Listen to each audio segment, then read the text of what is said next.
TP, yo.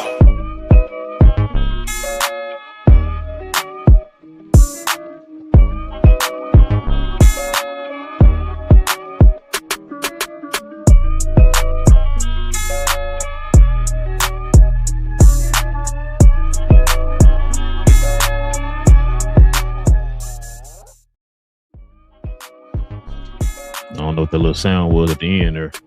But YouTube, GloYard Gang Podcast, listeners all over the globe, guys. Welcome to a brand spanking new episode of Cap and Crown NBA Podcast. Members only. All right, it's just our way of showing thanks to the members for showing love to the channel in that special way. We do this every Friday for the members. And yeah, glad you guys are here with us, man. Y'all already know. If you're new to the channel, hit that subscribe button.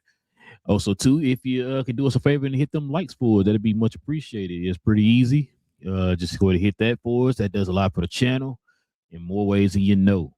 Also, too, man, if y'all can do us a favor, members, if you have any questions, any comments addressing us here or our guests, simply add it to the comments section. Y'all already know, and we'll address it here at the end of the show. All right, man. Listen, got a guest in the building. Like I said, y'all already know. Been on before, man. Friend of the channel. We'll get to him here in a little bit. Got some Luka and Laker talk we want to get into with him. Got to get his thoughts and stuff, his thoughts, opinions, or other things around the league as well. So we're gonna talk about that here in a second, y'all. But before we do, man, you already know we gotta stop really quick and show love to the sponsor of the channel. This I Was Told segment is brought to you by the folks over at Fanatics. Fanatics is the world's largest collection of officially licensed fan gear from all the leagues, teams, and players you love the most, including WWE. You can earn fan cash to redeem when your orders, jersey protection for when your favorite player is traded or changes teams. They also have an unrivaled selection of authentic fan gear and Fanatics exclusives that are only available on the site. So if you need some merch and are interested in helping the channel, scan the QR code on the screen or follow the link, which is always in the description. Kawhi, boy, more news still coming up. It's crazy. It ain't good for Kawhi. I think it's gonna be good, bro. Let me add something else too, bro. That I found out about the shows on the mobile side. If you're watching us on the mobile side, I know a lot of folks are watching us on the mobile side. Please hype this video. It's like a like or whatever like that as well. You get to hype a video up so that other folks are able to see it as well. It's like a little, like, I guess, game or a way you can play on YouTube if you're on a mobile, make it interactive. But please hype the video, please. Bro, there's so much stuff on YouTube I don't even know nothing about. Yeah. I finally looked at the video on what the gems and stuff mean. It's just like a little, it's kind of like a like. Yeah. You know what I mean? In a way. Yeah. But it's kind of like a super chat like, but you don't really get anything for it. But not mad at it. It's cool. Yeah. Yeah, send those too. I don't know how to send them, but yeah, send those too if you want. But yeah, listen, man. Like I said, got a lot to get into with our guests. So let's go ahead and stop with the formalities, King. Let's go ahead and bring our guest up.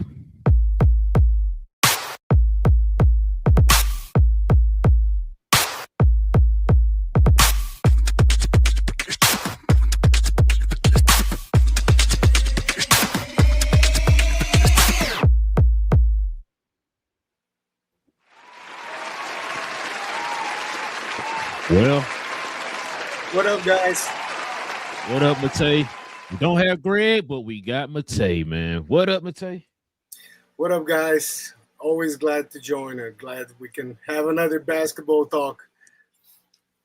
It's always good to have basketball talk with you, man. I see you over there. How's the temperature over there? I was just about to ask, man. It's hot. Oh, man, it's hot.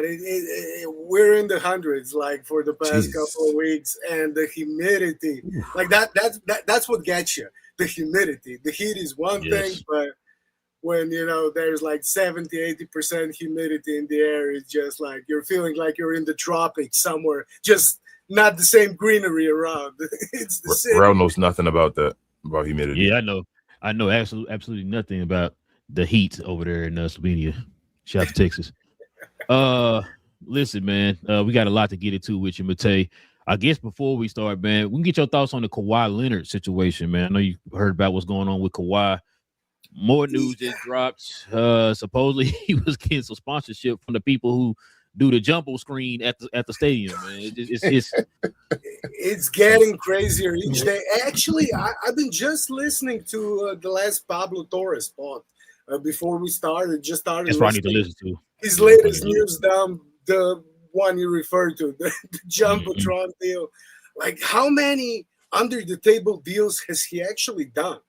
And what are they gonna wait? Like, are they restarting the investigation now? Is the league gonna investigate all of those deals, and it's gonna take another like year till we actually find out what's gonna happen? Is the trade like on the shelf now till they actually resolve this? And does it mean it can actually go into next season? That's what I'm wondering now. It's a bit of a clown show. Like, and I'm talking about the league now and their investigation, not just the Kawhi part and Uncle Dennis and the Clippers, Ballmer, everything they've done. The league's not managing the situation like they should. I think they're making too many mistakes. It's been a bad run for Silva. Like, if we're talking the last year or so, like, it's not looking good for him. And if he had a vote of confidence and fans would vote now, like, how much do they still trust in him? Like, if we go back the way he came into the league with the change of Clippers ownership, everybody praised them for acting so fast and getting that previous Clippers owner out and bringing in Ballmer. But now the same Clippers might actually be part of his undoing. I mean, I don't think he can lose his job based on, just everything he's done and the way NBA operates. But, like, it's not looking good. And it's not looking good from the team perspective, from Kawhi's perspective, and from the league's perspective. So, I don't know. Like, I'm just waiting for another. Like, what's another deal he's done?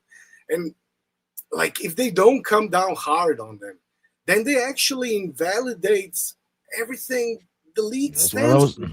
That's what I've been saying, Matei. That's what I've been saying. You got to, man. Like, it can't be a slap on the wrist. Because then, like I said, then I give everybody else incentive to do whatever they want to do. Like, I'm just gonna get a little $500,000 fine. I'm good. I'll risk it.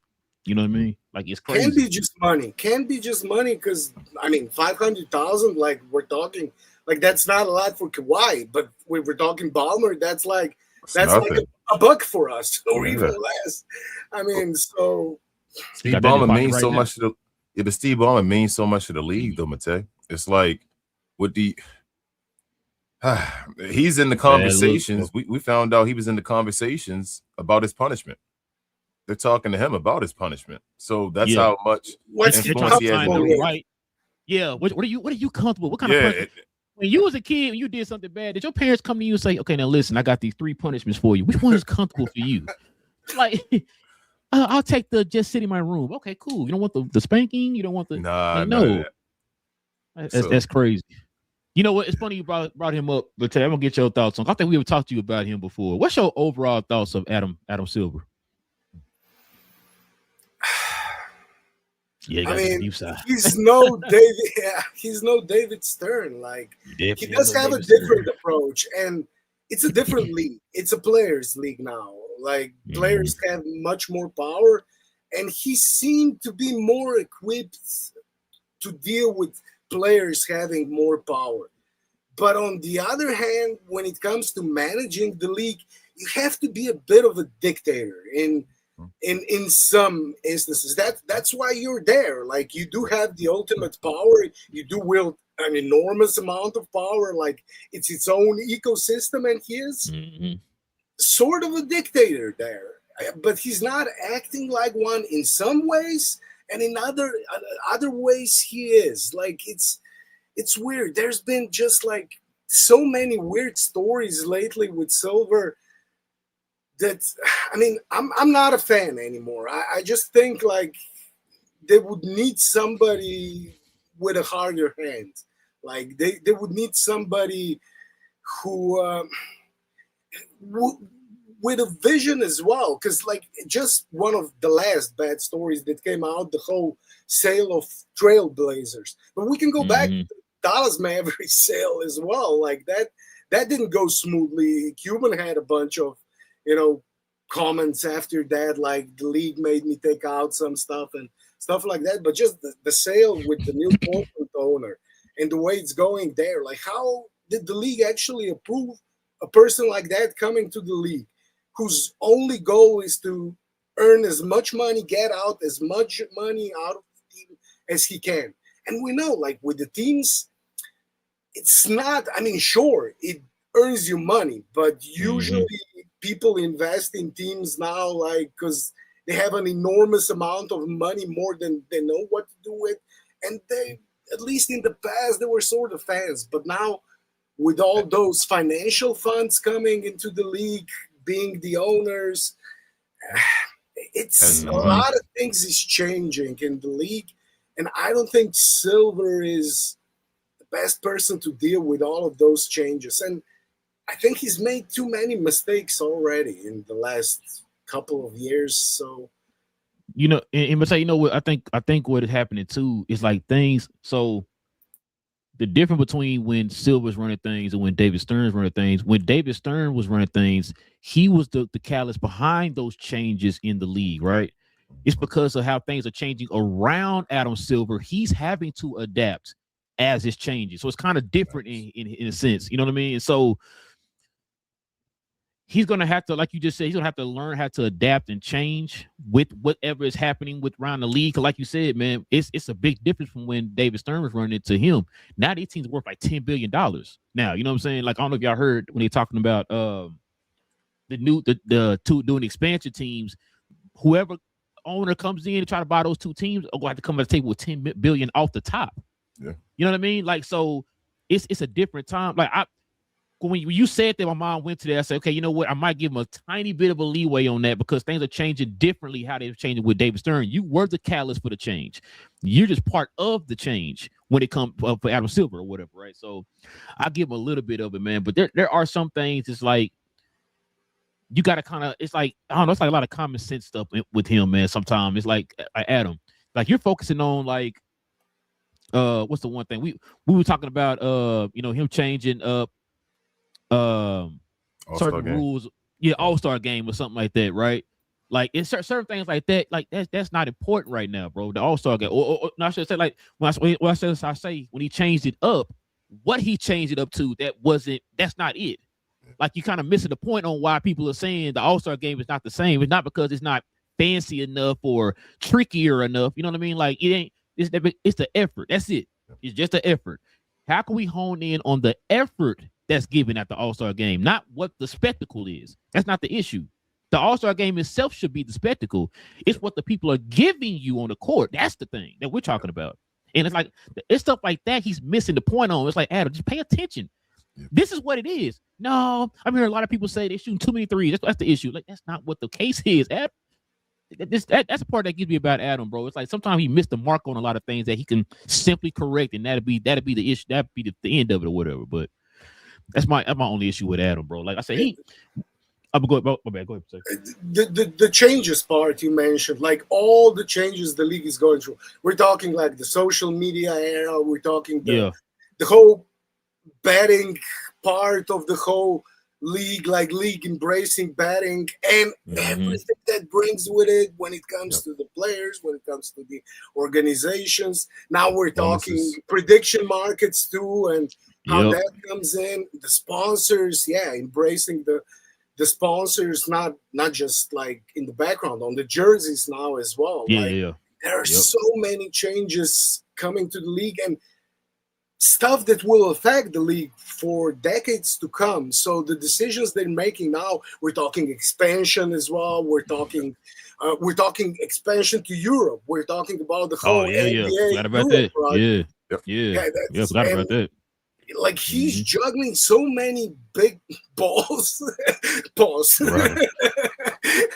he's juggling a lot of balls right now. A lot of big issues are, and it's gonna, like I said, it's gonna affect the league way down the line. We're talking years. I'm gonna tell you, and when you said that too, maybe that's the issue.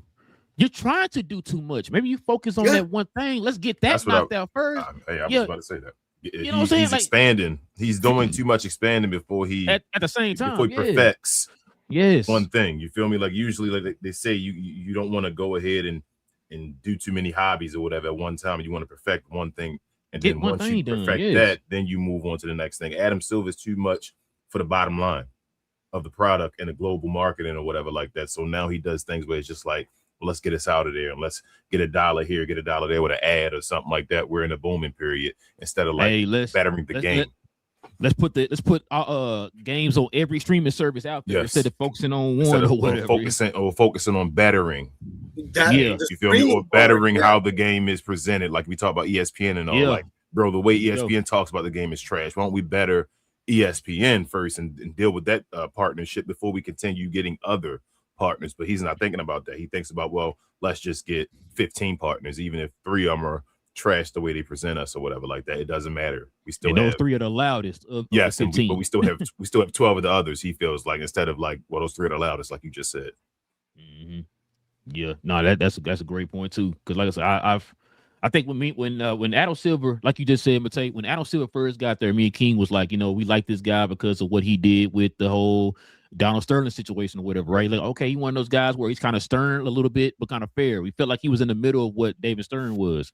But as time is going on, it's kind of what you were saying, man. It's just like, bro, what Adam, come on, bro. What are we doing, man? Like you were showing. Yeah, you're too far the other way now. And it's like you were like, he's like the complete opposite. If you had a coin, it's David Stern, the other side is him. Yeah, you know what I mean? So that's why I was like, we always thought he was the chosen one when things were kind of the beginning of it, right? And like there's some things that he added that I'm like, you know what, okay, it's cool. I'm not used to it. We grew up in a time where, hey, you got the regular season and you got the playoff. That's it, right? Championship, whatever. Now you got, you got NCAA tournament, you got a play-in tournament, all that. That's fine, bro. That's fine. At first, I wasn't cool with the play-in, not by play-in, but the NCAA tournament. I was like, okay, that's unnecessary or whatever. But I mean, it is what it is. Play-in, I thought that was kind of cool. You know what I mean? Get those teams at the bottom a chance to kind of fight one more time to get to the playoffs or whatever. That was interesting or whatever. But other than that, man, like it's. And we're talking new CBA as well. Like he brought in. So the whole parity era is his thing as well. No more. No more big. Do we blame the CBA on him though, Matei? Or is that more on the players association? It is what he wanted. It is what he wanted. It is, but I mean, they had to sign off on it. I can't believe the players signed off on it. I always just can't believe the players signed off on CBA. They have to take their part of the blame for it when it comes to signing off on it. But it is what Silver wanted, and he got it. It to a certain extent, I think that is because that's why he added the play-in and all that stuff. He wants that parity to add to the playoffs. He wants parity, absolutely. Yeah, because you love the play-in, like you just said. I love the play-in too. It's fun when it's happening, but bro, like we say, more than half the teams in the league make the playoffs now. So it's kind of like, kind of lose it a little bit. Yeah, what are we playing for? Then changing it's like the whole tanking. Everybody can. Yep. So I don't know, bro. There has to be a comfortable medium somewhere. Like he has to figure this out because I don't know if 20 teams should make the playoffs. That's a lot of teams, bro. Out of 30 teams, 20 of them make the playoffs. Bro, you 36 and whatever, bro, and you trying to make the playoffs. Yeah, like that's like no. It's fun when it happens and seeing, you feel me? It's fun to see the situations where a losing team or a team that's a lower seed may beat a higher seed. Like that's always awesome. That's why football one and done and stuff like that, or even the March Madness and all. You love that situation because it's one game and then you have no tomorrow if you don't get the game. What they should do instead, then, which the NBA won't do because they too much about money, just go back to the different formats. Let's get best of 5 or best of 3 in the first round. Then let's go. That's how you change it. You don't got to go. You don't have to make the play in and all that, but they won't do that because they don't want to lose the money. I mean, they're adding too many games. Like they're watering down their product, and I think that's one of the biggest problems. And all they seem to do is adding more games instead of trying to make those games make them more valuable, and reduce the load on the players. Because I think that's one of the biggest problems now as well. The amount of injuries, the amount of games players have to play, and the amount of injuries that comes with it. There's way too many injuries in the last few seasons, and the trend is only going up. When you look at it, I just saw a couple of days ago a post like somebody doing research on the amount of Achilles tears and Oh yeah. how it really spiked, and it's connected to strains, of course, calf strains and hamstring strains in some ways. So like it's a huge problem, and instead of actually addressing the problem, they're just going the other direction. Giving you more. Here you go. Yeah. Why do you feel like, Matei, that injuries seem like they're happening more often? Like you said, the Achilles injury used to be that one and done. You would rarely see a person get an Achilles injury. When you saw it happen, you were like, oh man, they got an Achilles injury. So, and now you see players damn near every year getting Achilles injuries. But I thought the league was personally getting to a place where the players were doing less. Like if we think about like I don't want to keep comparing it to like a Jordan time and all that, but like, you know, players were playing the 82 and playing 40 minutes a game. And different basketball, different game, King. Like, I would think it's tougher. Like, you don't think it's more? I mean, not to say it's tougher, more. I've been actually looking. But it's not the physicality; it's the amount of running, the space they have to cover. Okay. The trees, like now you have to cover guys as soon as they cross the half court line. Like you gotta cover guys. And I've been looking at some tracking data. They actually released some tracking data which shows like players compared to the 90s, they actually run 50% more miles, more mileage. Okay. They cover a lot more ground. And it's the speed of the game, the athleticism. Like you got guys. I mean, if you look at really, I do that sometimes. Like go back and look at some games from the 90s or even the 80s. All the time. Like they could just stand still. They could just like play defense in one area and all that. It was different. They've got like Lakers, Celtics finals from the 80s, those final series. And if you go look at that, like you got 9 guys, not only inside the 3-point line, you got 9 guys in the paint. Paint. You're right. Yes, you're right. When you said that, I'm like, you're right. The mileage. It's the mileage, not about the minutes and all. It's the mileage. They run more miles. Because that's where your mind goes too. With you think of the physicality. You think of physicality, and you think of minutes. So you like those adding together would think it would be more. But then when Matei said that because of the spacing and all of that, it's actually more mileage that you run when you have the spacing. A lot more. Like a lot more. The difference is drastic. And when you have like those big bodied guys running like 40-50% more than they were in the 90s. Like I'm sure if you take all of those guys from the 90s that are now talking and like the load manager within load manage, all those old heads like talking on social media, I think if you put them in today's game, all of them would have to load manage and would have to play a lot less than they did. Yeah, now that you said that, that's crazy. Lot more. You just said that, and it's like a click. I'm like, that's it. The mileage. It's the mileage. Damn, LeBron. LeBron, great, even more, bro. But shout out to Big Jeff. Like, if you got a guy standing at the half court line, he's a good shooter. You got to cover him as well. Yeah. And we're talking really like huge distances here, huge difference. 35, 40 feet now. So compared to when you had 9 guys inside the 3-point line or in the paint, like you said, Relle. Yeah, if he can shoot and has handles, you feel me? You collapse to him and he makes a move past you. You gotta. You feel me? Scramble to get back to him and all that. You feel me? So that's why when Matei said that, bro. I told you I just watched a Jordan game the other day, and he said that his birthday that came to mind. I said, "Oh, damn, I did see a play where they set a screen. It was like 5 dudes packed in the paint or whatever. It was kind of tight in there. He had 2 guys on the outside or whatever." That's what it said. Mileage. As soon as he said mileage, it clicked. I was like, "Yep." Somebody that makes sense. Somebody posted like a month ago. Like the first 5 minutes of Bulls Jazz. Was it 96? 97 or 98, one of the two. 97, 98. Bulls Jazz Finals 97. The first 5 minutes of the game, and like no commentary, just watch this and compare it. I think it was right after the OKC Spurs series this playoff, so a couple of months ago. And just comparing it to the basketball, like, because we watched it, like the guys were running like up and down the floor, super fast game. Like compared to that, like it really looked like stationary basketball. Like what's the sport like when they play like sort of thing? Netball, I think it is. Oh yeah. The one that got backboard on the rim or yeah, whatever. Yeah. And they're like more stationary. I think you have to hold certain positions. I ain't gonna lie, that's skill, bro. I'd be blowing so many layups, bro, with no backboard up there. I ain't gonna lie. Bro, I'd be mad, bro. Like everybody looking at me like. Most of the scoring like right at the rim. Yeah, right at the rim, bro. Or whatever, but most like you gotta take your time, make sure you get in there. It kind of looked like, I mean, comparing those games to the games now, like it kind of looked like that. And people are saying, the pace was fast in the 80s, fast in the 90s. Sure, there were a lot of possessions. But when you look at the speed of the actual game, not just transition, but half-court game as well. Like I said, the amount of space you have to cover, it's just way different. And I think that's directly connected to all of those injuries. Like it just two things. I was going to say, Matei, two things can be true at the same time. I think we're talking about a two-thing situation where the physicality can be more in the past. That's true. Like guys were hitting each other. You were closer to each other, so you were able to touch each other and get rough as far as that type of things. But nowadays, like you said, it's a bunch of running and leg injuries because you're doing more cardio and movement and all that stuff. You got to move like Steph Curry. You feel me out there? And it's a bunch of guys trying to play like Steph Curry now.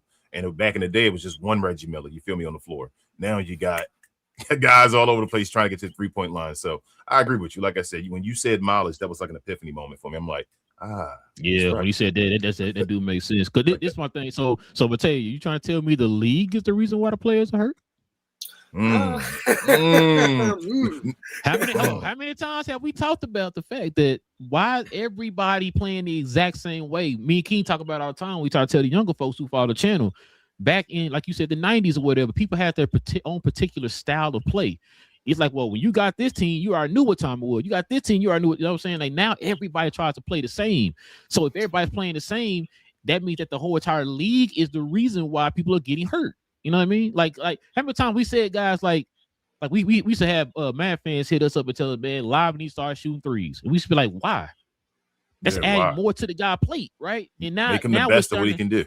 Make him the best of what he can do or whatever, right? Utilize his height, utilize his size or whatever, right? But they don't want to do that. Hey, man, go out there and shoot that three. That's adding on, like you said, that's adding on more to his plate or more pressure to his body when you do stuff like that. But they don't look at it that way because everybody's doing it. I want you to do it too. It's like, well, let him perfect his game first. Then he can go to something else. Yeah, you know what I mean? And don't be surprised that when he's sitting out for a whole year now because of injuries. You know what I mean? So. And when we're talking 90s and physicality, like a lot of times I think people mistake like when they're talking physicality, like just, somebody elbowing you in the face is one thing. It's not pleasant, but it's not going to take you out for 6 months or 3 months or 2 months if you have a bad strain. Yep. Like and the strains are a result of like we were talking mileage, like the hits you got in the 90s. Sure, you got elbowed in the ribs, in the face. There was more contact like that, but that didn't take you out of the game for like months. Like the strains, soft muscle injuries, and those are all overusage injuries. Those are just overusage. It got nothing to do like with hits you received during the game. And I'm sure guys would actually gladly accept taking more hits for, playing less or like being more healthy when it comes to muscle injuries, soft tissue injuries, like you said, King. Rel said something earlier about is it the league's fault that this is going on? I wouldn't put all the blame on the league though, Rel. Like saying it's just the league that I think what you're trying to say is. I think what you're trying to say is I know it had part of the game. It's part of the reason. The game is changing and guys are doing all these threes and all. Is that the reason why we're seeing more injuries? Obviously from, you feel me, the 80s and the 90s when it wasn't that much. If they changed the game back to that, it probably wouldn't be as much. But my only pushback to that would be if somebody was to say that, is that guys are getting more skilled. So like I said before, instead of having one Reggie Miller, you had a bunch of guys on the court out on the, you feel me, that loved Reggie Miller like yourself and all that realm, like guys that wanted to play like Reggie and wanted to do things like him or whatever like that. And now more guys, like I say, in the league do that. So either way, no matter how you have it, guys are going to try to exploit the game. James Harden, at 3-point shooters, like anybody's going to do something. So if that's the way to exploit and get more points, 3-point shots, they would have found a way to do this no matter what. That's how I feel. Yeah, because like I said, they play from back in Jordan time, they played 22 feet in, right? Now they barely played 22 feet because remember they didn't shoot a lot of threes like that in games. Like you had that one specialist, maybe two specialists on your team that's their job. Jed Bushler, Steve Kerr, right? Craig Hodges or whatever. Like, you know what I'm saying? Those type of guys, you were a specialist. That's your job. You shoot threes, we get you about 5, maybe 6 threes a game, right? Now, like you said, everybody's you can average 10 threes a game. Nobody bats an eye. It's like, oh, that's all you average, 10? Yeah, I'm averaging 10. Like, what? That's a lot. No, that's normal. It's crazy you just said that. And I'm like, damn, people always say that the guys today are more skilled than the guys of yesteryears. But I'm like, that back in the day, inside of that 3-point line, that was your game. Like you could do that, all that space inside of there. You could go inside of there and be able to shoot wherever and make moves and score wherever inside of there in the mid-range. Nowadays, a lot of these players these days can't do that. They can't just go and make a mid-range. Like you said, hey, old school, go to the mid-range, go pull up and do that type of stuff. That ain't their game. They're not going to be able to do that. They can run around the 3-point line and all, but I don't know. It's different. And you know what, too? I think we talked about this on the last show, King, or a show before, and I told you, I don't think it's so much that they don't want to learn it or try to do it. I think it's that people, analytics are telling them don't do not that. to do it no more. Yeah, I'm agreeing with you. Yeah, that's what I'm saying. So as I'm agreeing, the people, so it feels like as we are evolving, we're dumbing ourselves down. Yeah, that's what I'm saying. So we're getting faster and better where we do more. We run around and do that type of stuff, but we no longer do the fundamentals anymore. And you said fundamentals. I call it simplifying. I think it was a simpler game back then. Now you're complicating it more. Like you said, you want Derek Lively to shoot threes. That's complicating it. Instead of you simplifying and having a midi. Or a midi floater or something like that, or a hook shot or something that's easy for them where you could do that. Make the game easy for them. Nope. They want to shoot threes, either dunks or threes. What I tell you the other day, hey, I'd rather shoot, 20% from 3 than 40% from 2. Because I get more points from that 3. Like, but you're more efficient from the 2, though. Like, and that's the analytics 20% part. 3. That's analytics. It's a math problem now. Like that's Missoula That's ball. What it is. Pure math ball. It is. Like it's mad basketball. That's why they're shooting 53s. Like we're gonna make enough of them in most games. But then we see in the playoffs, like it can also cause them. So yeah, I mean, versatility is something that's lacking from the game today. Like having recognizable styles between different teams, because everybody's watching the same math and everybody's got the same analytics data. So everybody sort of tends to play the same way, and the main difference is like who's your main guy, what kind of a roster do you have, and how close can you come with that roster to the style everybody's playing. So you have to have some versatility just because you don't have the same talent on every team. But and that's what causes some versatility. But everybody strives to play the same way basically because they see it. They see those math problems.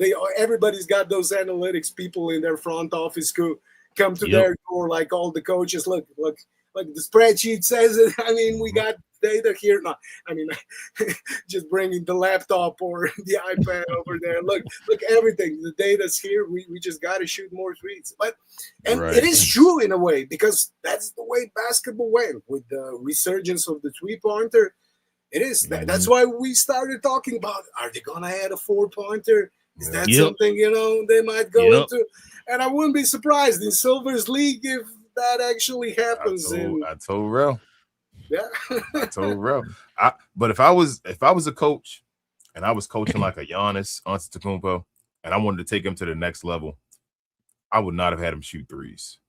I think I would have had him. Yes. If Giannis could have shot the ball anywhere in the mid-range, anywhere. Like I'm saying, out 18 foot to 20. If he had a Kevin Garnett mid-range shot, bro, with that 1 foot in the 3-point line, on that line, he wouldn't have to make threes at all, bro. We've seen guys not be able to make threes and dominate. Dwayne Wade couldn't shoot threes. Who stopped Dwayne Wade? When we were ever saying Dwayne Wade, but he can make every midi you needed him to, however he needed to.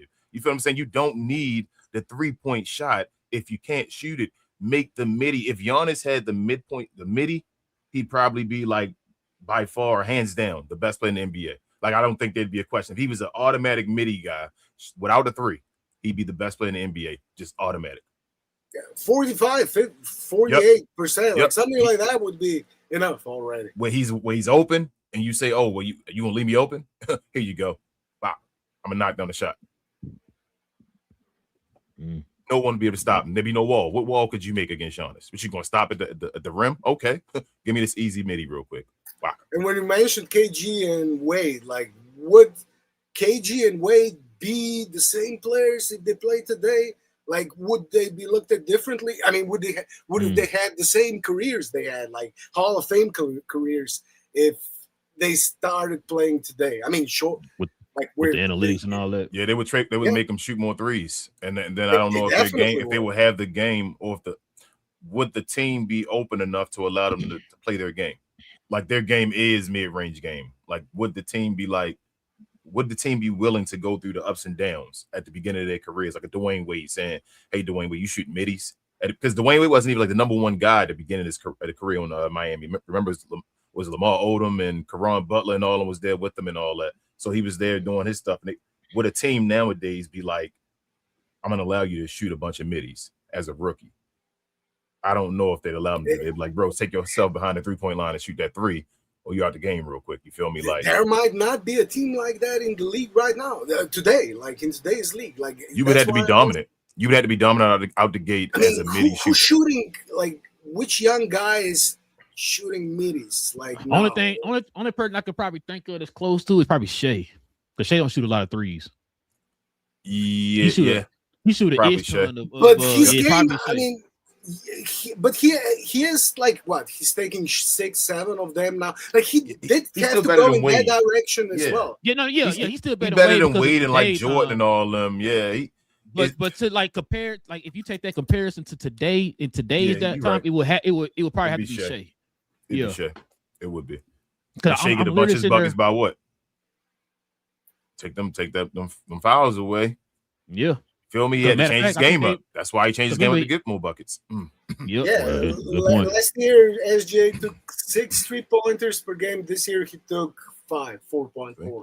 Yeah, so like still, I mean, it's still like compared to Wade or KG. Yeah. I mean, it's Wade, like positionally. Yeah, probably Wade. Yeah. Like he took like 1 maybe. Yeah, Wade probably like 1.5, 1.8 a game or something like that. I'm probably on the high end if I'm going that far. Like Wade, shot threes. Since you being nice. Yeah, I'm being nice. Like I'm just trying to be nice. I think Wade would shoot like 1 point something, bro. He said it was games. There was a bunch of games Wade didn't shoot a 3 at all. You feel me? Like those were games easily. And Wade picked and choose his threes. It wasn't just like, I gotta shoot a 3 or whatever. No, you left me wide open. Okay, here we go. I'm gonna take it. Yeah, take this 3. Or he checked or whatever. You know what I'm saying? Like he'll take it or whatever. The most threes he's taken in a season per game was 3.5, but that was a total outlier. Like his first 5 years, he took 1 3-pointer per game. So you're about right. So I say that's Wade, man. Wade was nice too. No, like Wade had moves. Wade was skilled. Wade was just that flash, that in between dribble and all that, bro. Like Wade, damn, injuries, bro. Another guy. But Ted, I asked King this question. He always tell me yes, but let me get your opinion. Do you think the league will ever kind of go back to a traditional style of basketball? Because it sounds like, right, like you said, not only with the threes, they're taking away position. A lot of teams are trying to go positionless now. Like I remember I told King, it's funny. I always hear people say like a point guard is, us growing up, point guard had the ball majority in their hand because they're the ones setting the offense up. That's normal. Now it's like, the point guard holding the ball too long now. Get it out of his hand and give it to the small forward. Let him run the offense. It's like, that's not the small forward's job, right? And so now we kind of have it to where not only shoot a ton of threes, they're trying to go positionless now. They're trying to cut back on usage and let everybody run the offense a little bit, man. But do you think it's ever going to go back to where you got at least traditional point guard, shooting guard, small forward, so forth, so forth? It's the evolution of basketball. Like it's going to evolve. Like it will never go back, but it will change over the years. So, where is it going to be in 10 years, 20, 30? I'm sure like in 30 years, like the game is going to look as different. Yeah. We're in the evolved 70s. I keep telling Relle, we're in the 70s over again. This is just the evolved version of it.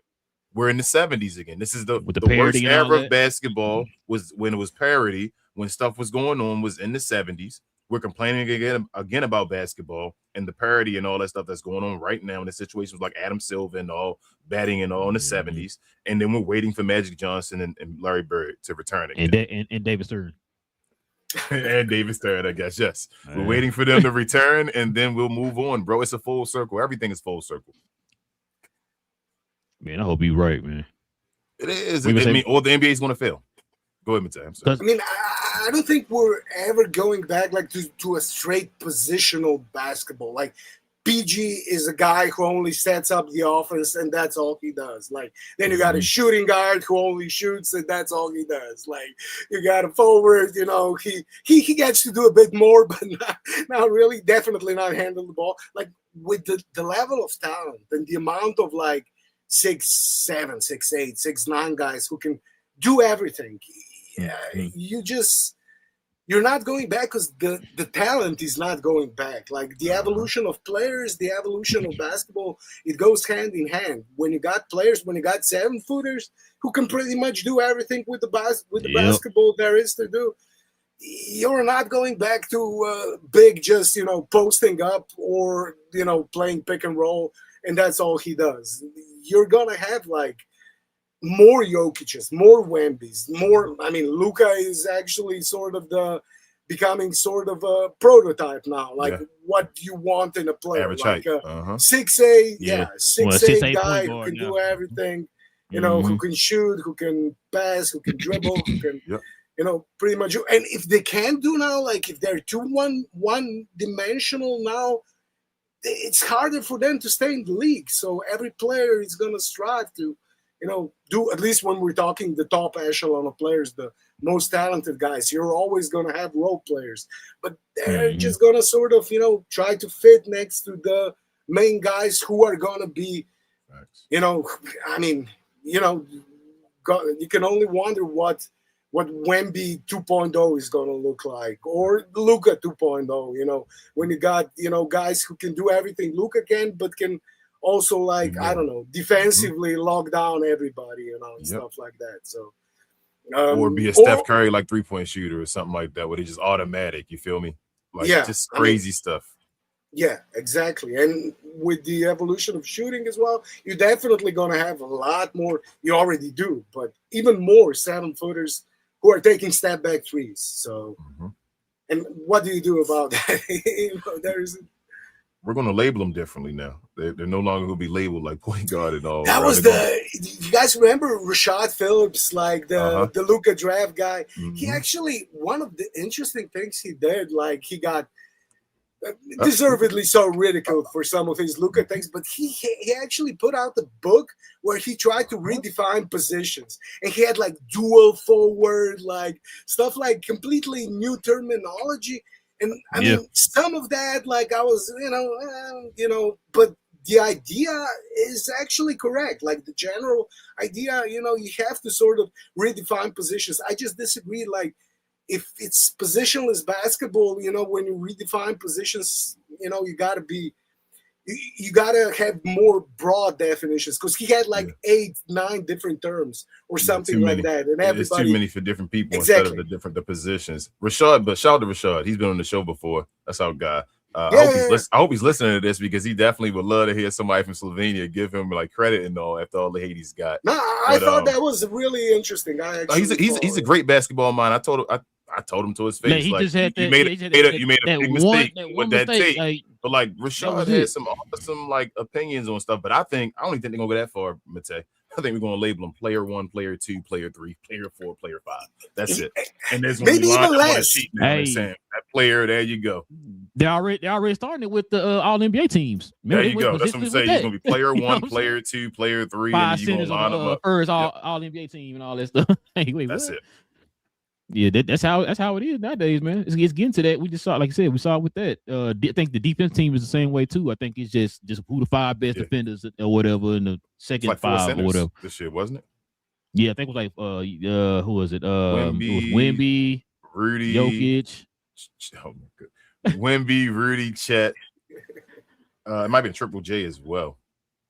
That was on there. Somebody else. I know them 3 were on there. Rudy, Wemby and Chet were on the first team. Was it one? No, Thompson brother didn't make it. I can't remember the other two. Oh yeah, Matei looking it up real quick. Matei doing his research. Or somebody send it to you real quick. It's Wainby, Chad, Osar, Rudy, Sarr. and Derek White. That's the first. There you go, Derek White and Osar. Yeah, I mean, Osar is he's. Yeah. I always thought Eamon is going to be better, but now it's looking like Osar is the more talented of the twins. I think Amen, I should say, might be more all around talented. Sora might be more defensively, like that might be more of his niche to just straight stay there. So he may be better overall on defense because of that. But I think Amen has more of a overall and an offensive talent as well.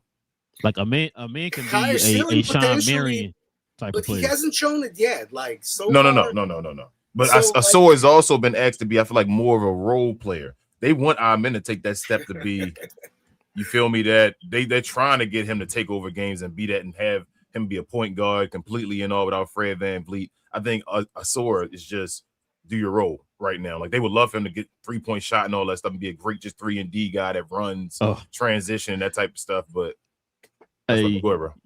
Did y'all see that tweet that went on? They showed the Thompson twins. They were like after they got through lifting weights or whatever.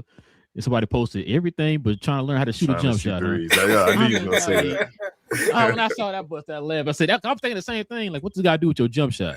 Come on, bro. Just work on that. Like, I think we said it before, Matei on the show. You remember how Bruce Bowen used to play, right? Yeah. He shot like 55% or whatever, or corner threes or whatever, right? It's like, bro, listen. If y'all at least add a corner 3-point shot to your game, you know how much that would open up the offense? Yep. You know how much of a threat you would be, especially for Detroit. That will open up the lane tremendously for my guy, what's my guy name, King? I'm blanking. Cade Cunningham. Thank you for Cade or whatever. So and you athletic. They two of the most athletic players in history on the baseline. Athletic. It would be. So if somebody collapses, too aggressively, zoom, like you said, gone right to the rim for easy dunk. I just don't understand it, bro. I mean, it's not just you can't just work on your shot and get it. Like that's the thing about the beauty about basketball as well. It's like a physical, athletic sport, but it also requires finesse and touch. Mm-hmm. Like you gotta have it all, and that combination you really don't see it in other team sports. Like that level of combination of, on one hand, super physicality, super athleticism, and touch, finesse, feel. And you just I'm sure both of the twins are taking, I don't know, hundreds of 3-pointers, especially during the summer every day.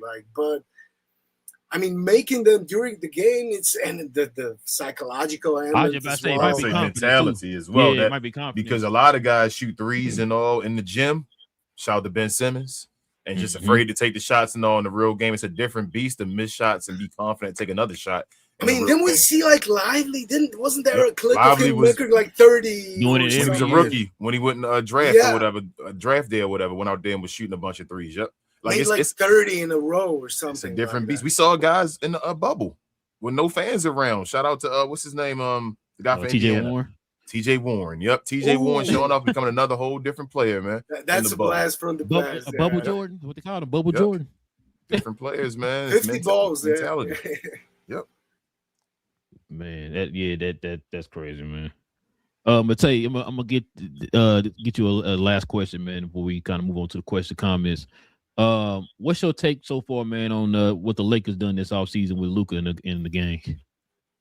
I mean, it's interesting, because I saw a lot of, especially Mavs fans' reactions, the Project 2028, celebrating what is Pelinka doing, he didn't do anything. But I actually think he kind of surprised me. I'm not a Pelinka fan. I'm not a Laker fan as well. I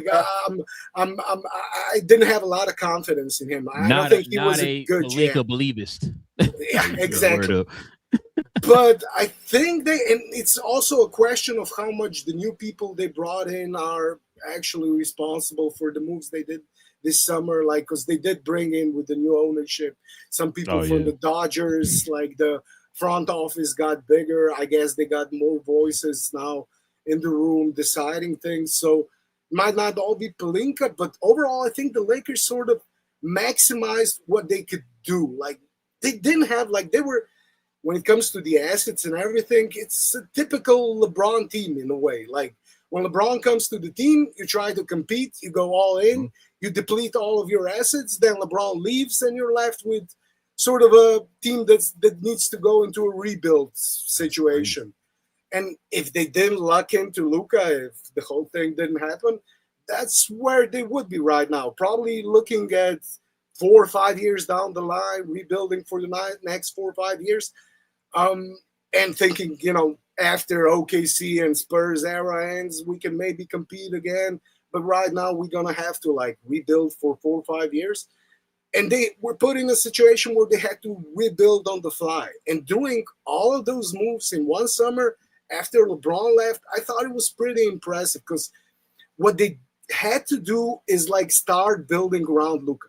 Like, the team Luka arrived to wasn't his team. Like last year, it wasn't his team. It was still LeBron's team. That was LeBron's team when it comes to the locker room. And when it comes to their play, they had to adjust to, it might sound weird, but it's actually true, adjust more to LeBron in a way than they did Luka, even though the narrative was completely different and LeBron adjusted.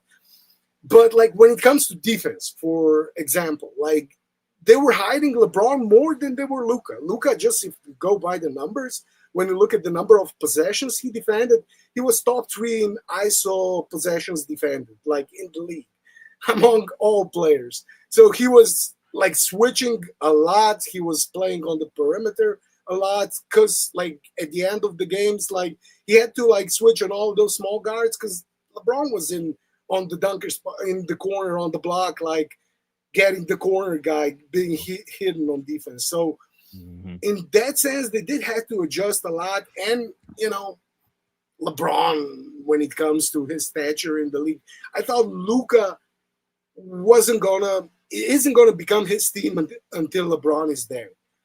And until they start to build around Luka properly. And I think they did this summer exactly what I sort of wanted them to.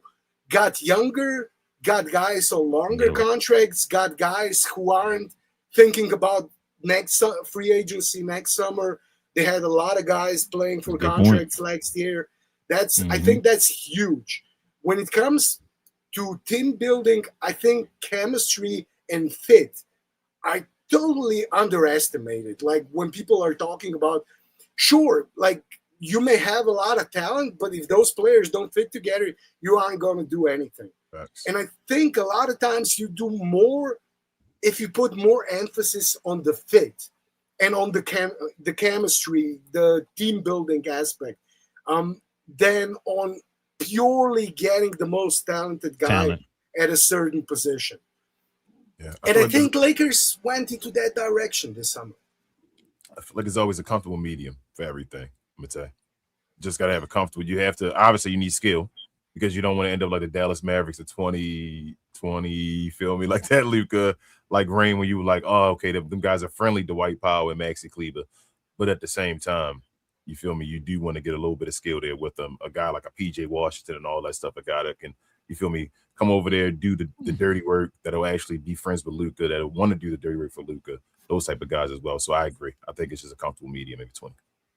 I mean, it is, yeah, like you said, it's a balance thing. When you're looking at players, so sure, one player might be a bit more talented at a certain position, but if the other player fits a lot better with your main guy, and that sort of, that value can become a lot greater. Because we saw what Luka can do with the right players around him. He actually makes them better. And that's where, the fit thing can actually overcome the talent a lot of. And if it's 60-40 when it comes to talent, that 20% difference can be made up if you get the right guy who fits a lot better. Again, LeBron is a great example here. LeBron is still when it comes, I would still say he's a top 15 player in the league. Top 20, definitely. I think top 15. Top 20 for sure. Yeah, and I think I wouldn't have any problem saying top 15 as well at this point, like 10 to 15, let's say, something like that. That's fine. So, like, Lakers losing LeBron looks kind of bad on paper, just from the talent sense. But when it comes to fit with Luka, it was probably the worst possible fit, because in many ways they're the same player when it comes to the offense. And I mean, when it comes to defense as well, in many ways, especially the old version of LeBron. So, I mean, LeBron was actually worse on defense last season than Luka, even though that wasn't the narrative. But if you watch the games, like, what narratives? We know how the narratives work. I think it's an elephant in the room we're not even talking about. A guy that really gets hitting on defense.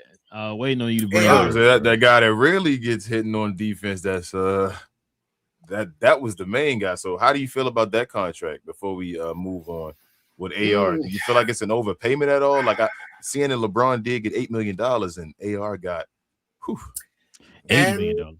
Yeah, that's where the disparity between talent and fit can become, like, I mean, like, if you ask me, would I have LeBron for a minimum contract, like, right now? Sure. I mean, but LeBron didn't want to play for a minimum for Lakers. Like, he wanted 30, 40 million from the Lakers. Yeah. Those were the discussions they were having before free agency and before he announced he's leaving.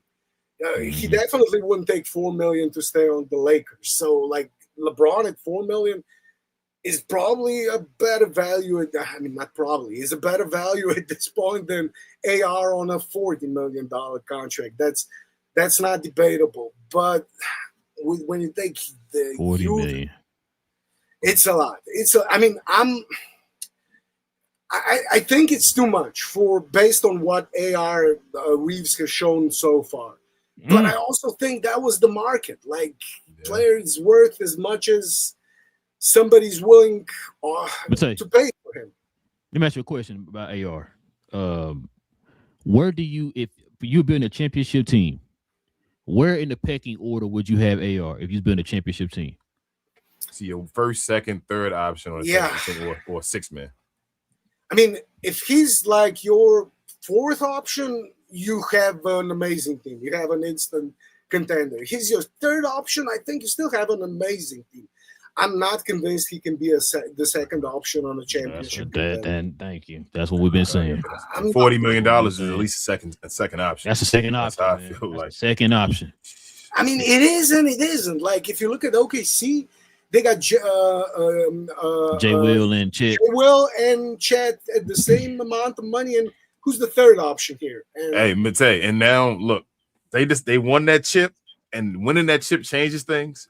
And now they're at a point now where they got to decide to get rid of their guys to keep Chet that money and all, or like, you feel me, it starts becoming a situation which OKC ain't the clear-cut favorite no more. They just win the chip anymore. Got rid of Dortz. Yeah, like, so you got to play with that money now with this new CBA, like we said. Like, it's crazy. So paying a guy $40 million, they didn't want to give Jaylen Brown his money, remember, and he was in the MVP conversation and all of that. And they're talking about giving Austin Reeves, and then to follow that up, Walker Kessler probably got overpaid based off of what he did or what he did in his career so far. So based on what he did, yeah, definitely. I mean, next season I think he's going to be 10th or 11th highest paid center, big in the league.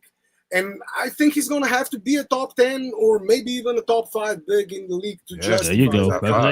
Move that number. We need to be 5. The bigger problem might be how much they gave up for him when it comes to assets. 2 first-round picks, 2 swaps. Like, $32 million, like, if he is a top 10 big, then it's going to be a completely justifiable contract when it comes to the size, the amount of money. If you had to call it, Mate, what do you think he's going to be? Is he better than Daniel Gafford, Mate? Will he for sure be better than Daniel Gafford? Yeah, I think he is. I think he is. I think he is, like, just based on what he's shown. So, like, when you look at his metrics when it comes to defense, he's an elite rim protector. He is. Like, in that aspect of the game, he's in the 99th percentile when it comes to players. And, you know, I don't think there's a lot of better rim protecting bigs. Like, when it comes to pick and roll game, he still has some areas where he can improve, but he's a solid lob threat. he's also 7'2". Like 7'2". Yeah. Gafford is what, 6'9", 6. Yeah. 6'10", like 11 at the most. Yeah. Stretching it with 11. Does it impact the game as much? Though I don't know. That's where metrics kind of scare me with Walker Kessler, because no one really looked at the Utah Jazz with him as like a powerhouse defensive team. Like a Rudy Gobert. Rudy Gobert is a great quote unquote rim protector, and he's usually seen as like a guy that changes a defense. Now, I'm not saying Walker is trash at defense. I don't know if he's that anchor of a defense, though, that the Lakers may need. That could just change the dynamic of everybody, where it's like, man, I'm going to make everybody a great defender because I'm in the middle of that.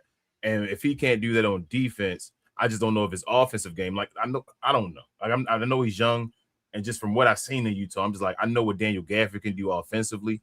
I've never seen Walker Kessler do that offensively yet. Maybe he does that in his bag or something, but he was kind of Utah, like they were tanking for the past 4 or 5 years. Like as long as he's been there, they were basically tanking. They were trying to lose. They were benching him because they were trying to lose. Like the reason he did the surgery last year, because that's something. The shoulder thing was something he played with since college, and they sat him down. They said, "Go get the surgery because we want to tank again." So like I don't think you can look at all of the impact metrics from Utah and just translate them. Like I'm looking at what can Luka do with a big like that? What can Austin Reeves do? Like considering the entire roster, how they build it, how is he going to look on this roster? How is he going to play on this roster, considering his age as well, the room for improvement? And I think he can justify the contract he's been given. It's not going to be easy. It's not just top 10 big. I think he has to be in a conversation for DPOY to justify that contract. Yeah, like that's. I think he DPOY. Like, or at least like second team all defense again, top 10 defender. Top 5. Like he's going to have to be in those conversations to justify. Like based on what I saw, like I was watching some film with one of the huge Walker Kessler fans, like that does Luka stuff. I don't know if you guys know Showtime on Twitter, and I was watching some Walker Kessler film. Yeah. He's been big on Walker. Like when Luka was still in Dallas, like he wanted Dallas to trade for Walker Kessler because he's been that big on him. And I was watching some film on Walker with him, and it is like when it comes to his defensive instincts, like it's not just the physical, like his size, but it's also the timing and the IQ. I was watching him like count his steps, like when he had to block a shot, like count the steps so he can actually launch on the right foot and time the block perfectly. And stuff like that is like next level stuff when it comes to defense. So like I'm pretty high on him. Like I would be like if he's not in DPOY, like, and I'm not talking like he's got to win it or like got to be better. In the conversation, just being seen as a great defender, just being in the conversation, one of the best defenders in the league, and all that. 6, 7, 8 guys who might be in the conversation. If he's not that next season, I'll be disappointed. That's my expectation for him next season. And I'll be looking at his defense a lot more than offense. And not only that, but your boy, Austin Reeves, me and King has said this too. For the Lakers to take that next step, for them to kind of be in that conversation or close to the conversation, not only what Kessler had to do. He got to be an all-star. He has to be an all-star. Like this year, that ain't even like conversation. Not reserved like you was they already have their team, somebody got hurt and then you got called up. No. You gotta be one of them guys. To be fair, he would have been all-star last season. Yes, last year he would have been. Yeah, but even if he becomes an all-star this year, I'm still like I need to see the playoffs from Austin Reeves, but he gotta. I'm agreeing with you. Yeah. He has to be an all-star, damn near an all-NBA player. And he has to be, like I said, he gotta be in the playoffs, gotta show off. That's when we can't be waiting till his 4th game plan this year for him to get above 23 points, which was his career high. You feel me? In the playoffs, that's ridiculous. You're a number 2 and you're calling yourself him. But lastly, when I Walker Kessler, I'll change the comparison really quickly. Not Daniel Gafford then. How much better is he than Lively then, Mate? The things you saw Lively do and the way he can play. Is he on that same comparison, or you feel like he can do way more than Lively? I mean, I was super high on Lively. It really it makes me sad to see like what the Mavs did to him. Like they're talking the medical side of things, like what Nico did with the bringing his guy, making him run sprints with a broken foot. Like that's. I mean, I was honestly, I was in a chat like saying like he should sue the Mavs. Like he should actually sue the Mavs. They cost him hundreds of millions of dollars. Oh, he probably will if his career ends shortly. Not would. Like, you feel me? If like something happened where something with his foot and all that, he probably eventually will. You hear about the extension they talking about giving him? Nothing. What's the extension? I haven't heard it. It was it like 50 million or something like that for like the 3 years, something like that. Extension, something like that. So it was some low. 16 per year. Yep, I knew it. Something like that. Yeah. That's crazy. I mean, what he's shown as a rookie, and just like the progress he made from like I still remember like the preseason game, was it in Abu Dhabi against Minnesota? Like when they played, it was the first or the second game. Like when he played, I mean, I was like scared for him when I watched him play against Rudy. And then we saw it in the playoffs what he did. That same year, like, same year. Like you just don't see progress like that made by rookies, especially rookie picks. Centers. Yep. Like centers. Yeah. I mean, and so like I was super high on him. Like I was arguing with people, he's gonna be a top 5 big like in the league sooner or later. And of course, like the injuries like completely squashed it. Like I think Kessler can be a top 5 big in the league. I think he can be an elite defensive big, an anchor, like you guys said, an anchor to defense. I think he's shown potential to be that based on his size, just the physical and the mental side he's shown so far. Like I think he can be that, but he's not there yet, obviously. Okay. Yeah, he needs Luka's help and the team helping all that. That's where you want him to develop into, obviously. Are the Lakers a top half defensive team this year? And lastly, if they are a top half, are they top 10? Would you go that far? I'm going for. I think they can be an average defensive team around like, let's 15. Say 13 to 17, 13 to 18, that range. Like 13 is of course a lot better than 18, but I think that's sort of the range they might be working hard. I think they could be better on defense than people think right now. I hope so. Because we've seen like, I mean, how good, like what would the defenders Mavs had like in 21, 22 season when they went to the Bullock and Dodo and all that. Reggie Bullock, Dodo. Yeah, I mean, sure, like they're okay and they're good defenders, but like none of them were like elite defenders. They didn't have any elite defenders, all defensive guys. I'm gonna tell you, that's why I'm saying I think you're underselling the Lakers. If Walker Kessler is really an anchor on defense, they should be a top half defense. The Lakers, they should be a top half, damn near almost a top 10. That's what I'm saying about the Rudy Gobert thing and all I was saying of the comparison. Rudy Gobert took the Utah Jazz that had their second best defender was Royce O'Neal. I think other than him to like a top, you feel me, defensive squad. Like when he's playing, like every year. He changes them. He's that anchor. If Walker Kessler is talking about defensive player of the year, the Lakers have to be a top half defense. I mean, but yeah, like I said, I think top 13, top 12, like that's probably their seal. That's top half. That's what I'm saying. They have to be there if he's going to be that anchor and all the change. Like that's usually the guys that be DPOY. Even when Jaren Jackson Jr. was changing, Memphis was playing defense. Like you gotta get your team to some point, and I don't think they can be a below. You feel me? Half team, and then Walker Kessler. It also depends. Like they're off. Like I think they'll definitely, if they're healthy. Of course, everything has to be like that's the first thing you have to say if they're healthy. But I think they'll definitely be a top 5 offense. Like I think they got Luka. That's a given. I mean, they got Luka AR. They got shooters now. They got people who fit at their positions. And everybody should be accepting of their role.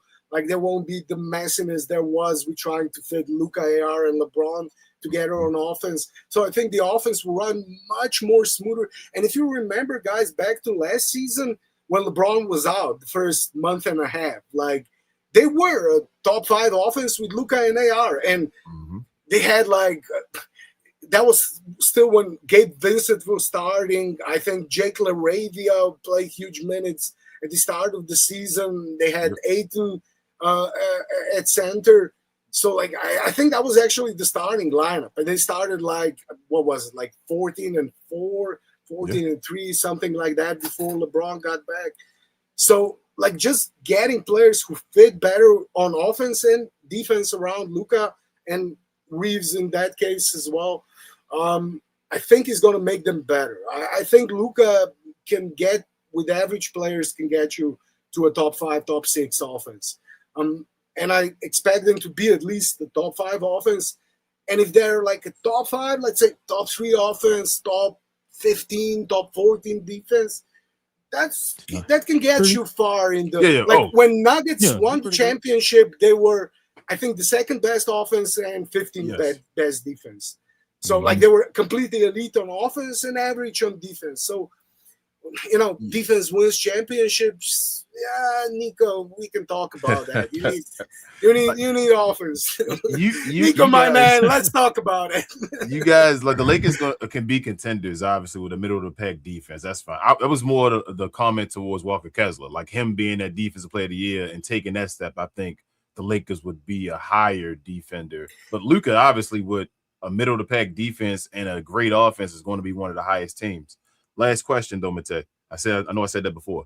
Is this a year finally where Luka gets a top 3 seed and he runs away? He's one of the top 3 seeds in the West since they got Walker Kessler and all. Can he do it and really be in the conversation for MVP final? The West almost had it last year until he got hurt. The West is crazy, man. I mean, they actually would be. Lakers would be a top 3 seed last season if he didn't get hurt. Because they lost to Dallas at the end of the season, and they wouldn't lose that game with Luka playing definitely. And that's what actually bumped them down to fourth seed. Like, so, is it possible? Sure. The West is tough, so it's always tough to predict, especially when it comes to top 4, like home court advantage teams. But I think they'll definitely be in the mix for home court advantage, and probably in the mix for that third seed after OKC and Spurs, of course. Okay. Although I do think like OKC and Spurs might not get as many wins as they did last season. Now, OKC, they're not going to get that many. But Spurs as well. I think like the league has, I wouldn't say figured out Wemby. I mean, I would say, in some ways they did figure him out, like last season, like putting physical wings on him. Like, we know his game now. Like, we know what he's trying to do on offense. And if he doesn't change or add anything to his game, I think that might be a bit of I'm not saying a problem, but it's going to be something that's going to be easier to solve. Make it harder for him, make it easier. It's going to make it easier for defenders to solve. Yes, exactly. Like Wemby should have been in watching Dirk film. Remember, Dirk had that same issue his first half of his career, and then he's had those small defenders, the 6'7" guys up under him. Right? Issue is the one playing forward and all, and started a small forward. The other one they want to play as a center. I'm agreeing with you. Should be looking at him and all, but they just trying to keep him in the paint. It's a messing with his head. He probably need to be a power forward. Wemby wants to be KD 2.0. That's what he wanted to be since like back in France. Like when I watched him playing, like I've seen him live when he was like 17, 18, playing in Ljubljana in Eurocup. And I mean, he is a sight to see. Like if you see him live, like it is like an alien, like watching an alien. But he always he wants to be KD. Like aesthetically, like that's his ideal. That's how he wants to play. I was never convinced he can be KD. Like I don't think there'll be another KD in a way like with the same touch. Skill, exactly. Folks who didn't see KD, man, watch KD's college highlights and then come back and talk to me about KD was a 7-foot guard. He started off as a shooting guard. Stupid in the league. And Wemby wants to be that. That's how he played in France too. Like the one-legged 3-pointers, the stab bags, the ones. That's why he would lose big games. NBA. Exactly. And I think there's just a certain point where you're too big to play like that. Like maybe like sound like KD size might be the absolute maximum you can do when you can still like have your handle low to the ground enough so you don't get stolen. Balls don't get stolen from you. Wemby shoots more threes than KD. KD never was like a 3-point shooter like that. KD gets to the mid-range drives. Like people think of KD's game is just like shooting threes. Nah, KD a machine from shooting that midi and then getting to the rim and all that stuff, doing that type of stuff, especially in his earlier days. Opens up everything else for him. He take the wide open three.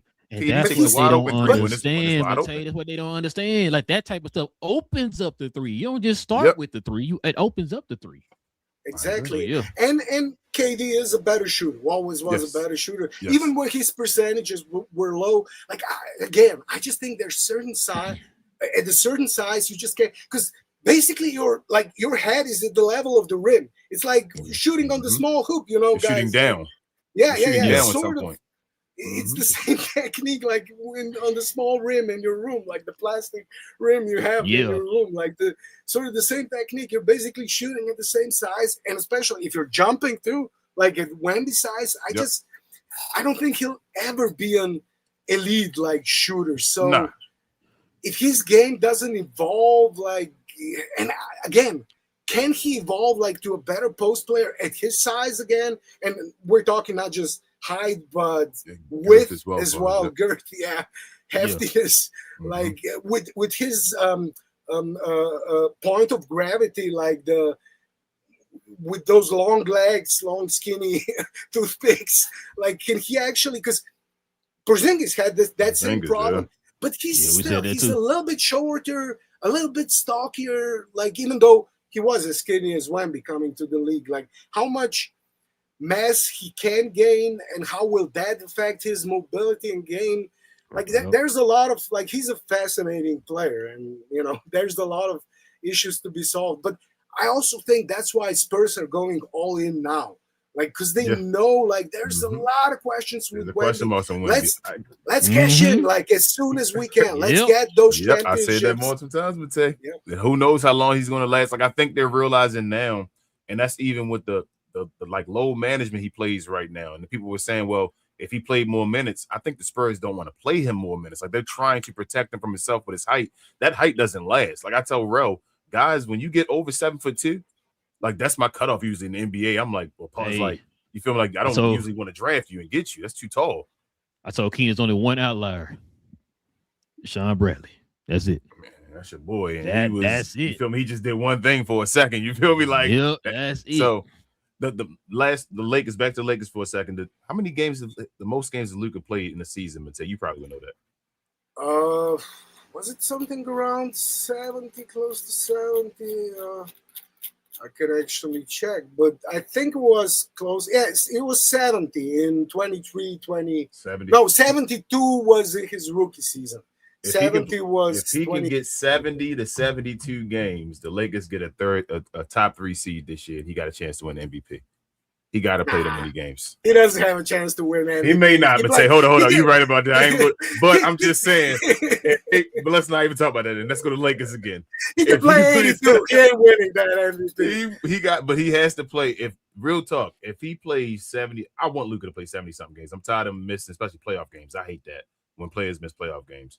But I want him to play 70-something games. I really think when he's around, he changes the game so much. We already know what he does and how just him impacting winning in general. He plays 70-something games. I really think he got a chance. I think there'd be a top 3 seed without. I'm not even gonna say the MVP stuff because I don't even want to jinx and do all that again. But it should be in line for him to be an MVP. It should be in line for him to get an MVP. He should be, but he ain't getting one. Like maybe if he wins like 2 chips, something like that, 2 finals MVPs, they might give him one because they had to. Like because it would look super weird. Might be the perfect year, though, Matej. This might be like not the. I know it's crazy, and we say it all the time, right? LeBron just left him, right? Like this is one of those like Kevin Durant storylines where KD leaves, Russell Westbrook, and all that. You feel me? Like it has a narrative there to it. He lost LeBron James. They don't like him, King. You're right. I'm saying I'm with you. He's not going to win it. I'm just saying the narrative is there though. I'm saying if there's a narrative and you want to push something, LA and Lakers fans and the Lakers media and all that, we lost LeBron James, one of the best players of all time. He's going to the team that's considered a contender because he's over there. If Luka gets to a top 3 seed and plays 70-something games, this should be the year that narrative works. But the Laker thing works against him as well when it comes to MVPs. One MVP for Shaq, one MVP for Kobe. How is that possible? How does Shaq only have one MVP? How does Kobe only have? Because Shaq and Kobe played with each other, Matei. But they played a long time without each other too. And Kobe got that one without him. It was part of the narrative and all, as far as Shaq not being there. You feel what I'm saying? Like, but it's still only one. Like when Shaq left, what was Kobe when Shaq left? 24, something like that. He still had his whole prime.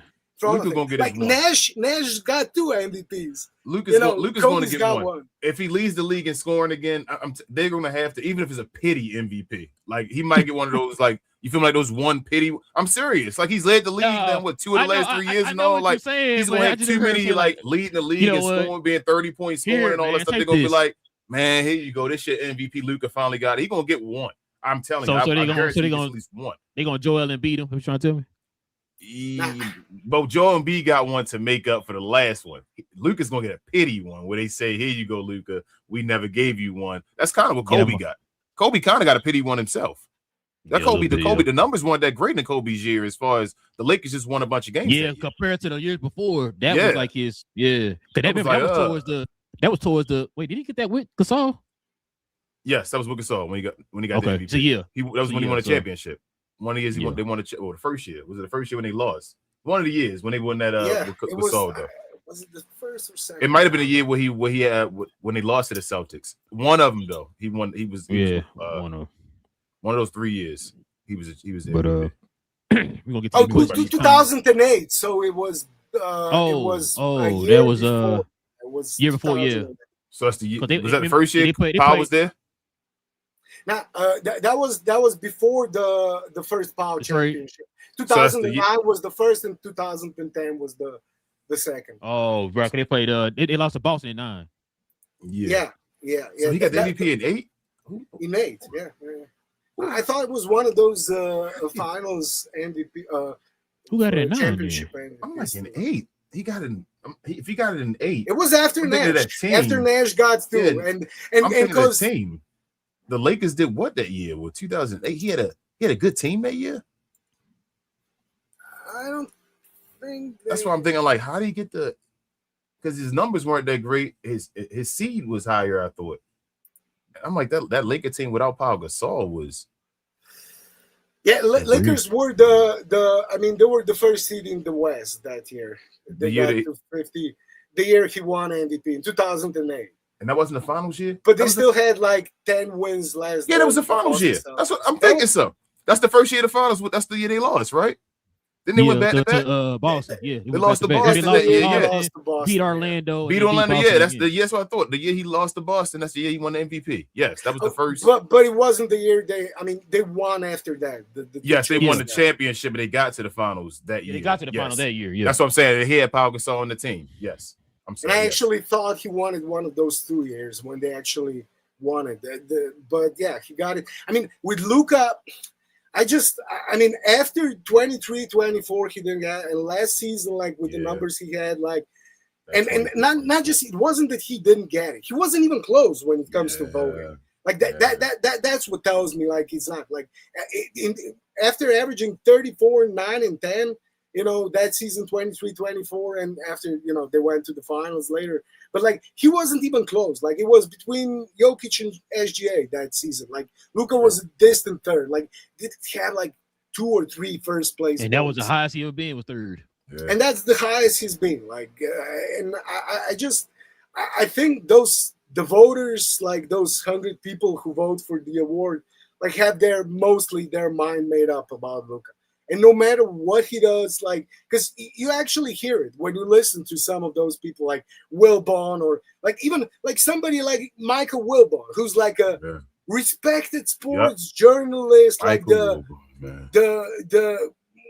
like sort of the one of the sports journalism icons in US, like the huge personality. But when you listen to him, you know he doesn't watch Luka. He has his mind up already above, made set up. and no matter what he does, like doesn't matter. Like he's gonna say Luka doesn't play defense, but even though he voted for Jokic and James Harden. and I believe they said in that run of James Harden. About that. In that run of James Harden, he had the most James Harden votes of anybody. They said of anybody, but he talks about Luka, but he voted for James Harden. Yeah, we saw the numbers on the show that day. Remember? That's crazy. He voted for Jokic 4 times, not just 3 times. Crazy. Like when Embiid won it, he voted. I actually went back and checked. He voted for We had the year Embiid won it. It was he was saying Michael Wilbon was saying John Morant was better than him. It was somebody else too. He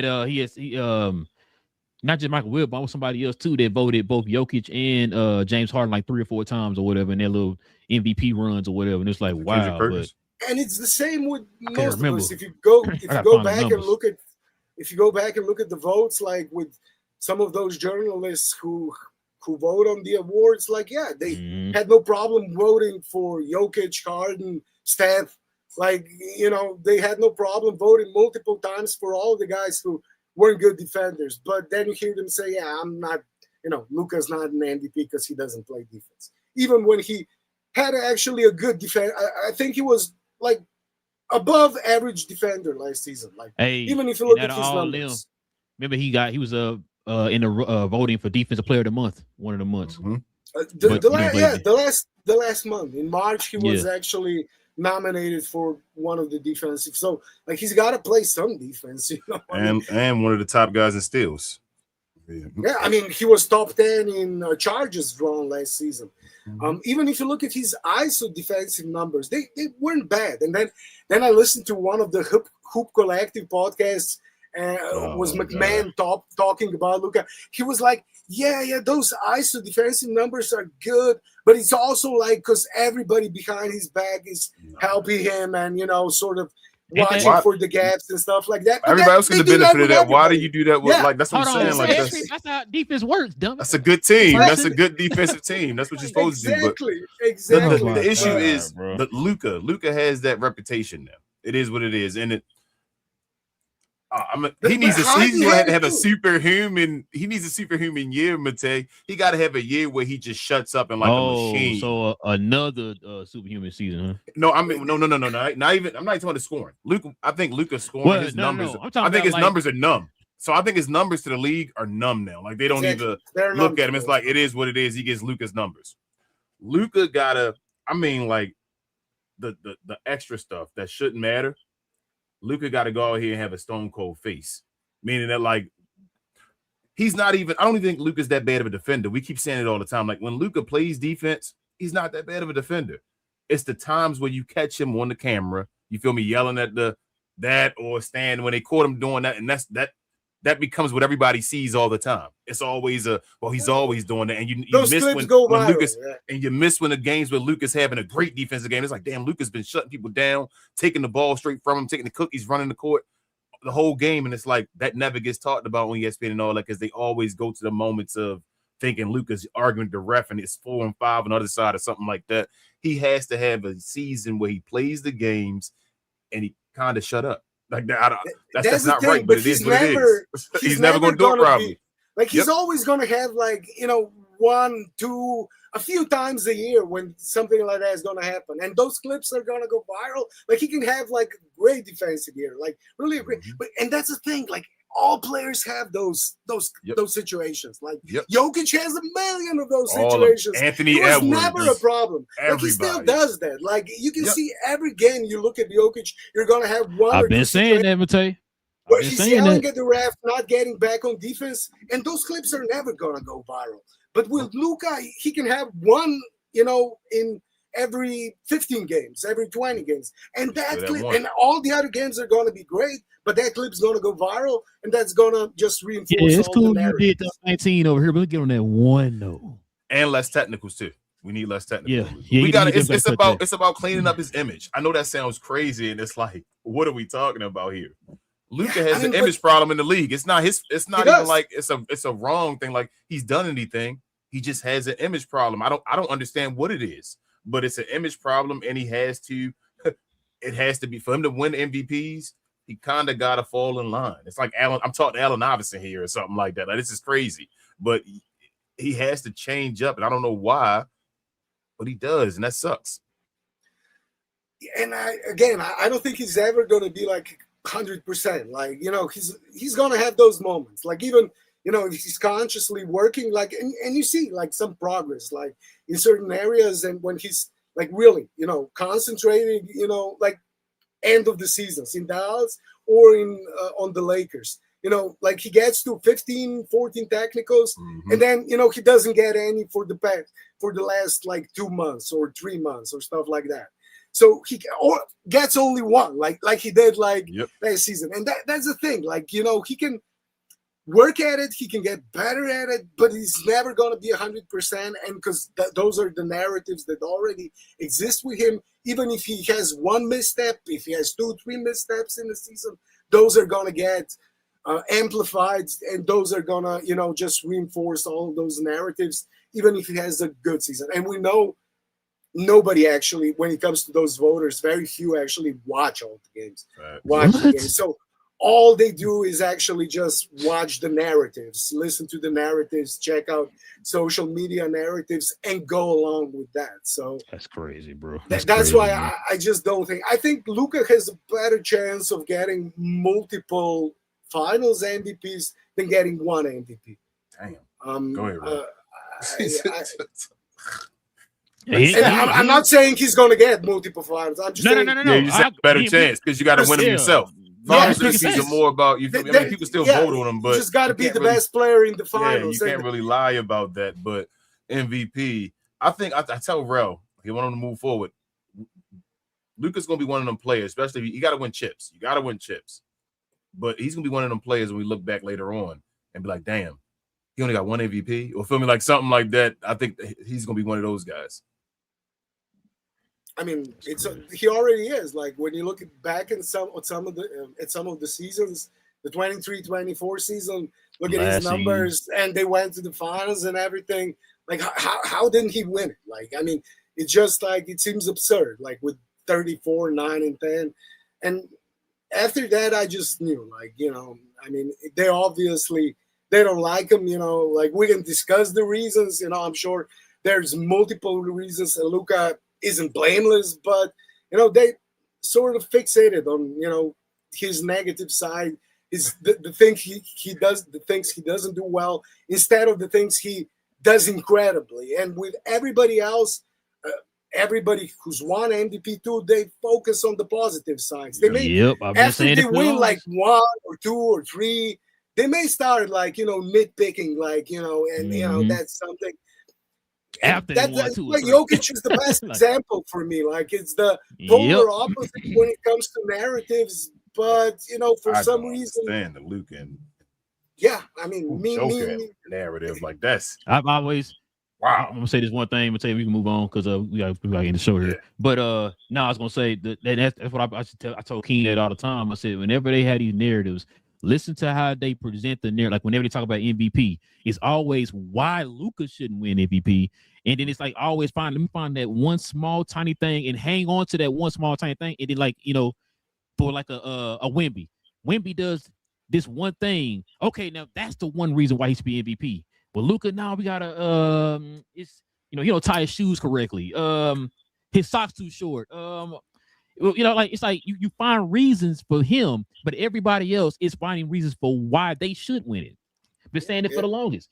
And like you said, Jokic is the prime example. I've been saying that for years. I told folks, this wasn't before. I mean, this wasn't after he won a championship. This is before he won a championship. These narratives he won 2 before he won the championship. Exactly. That's why I always say, people can tell me, "Oh, Luka got to win a championship," but the other guys didn't win a championship before they got their MVPs.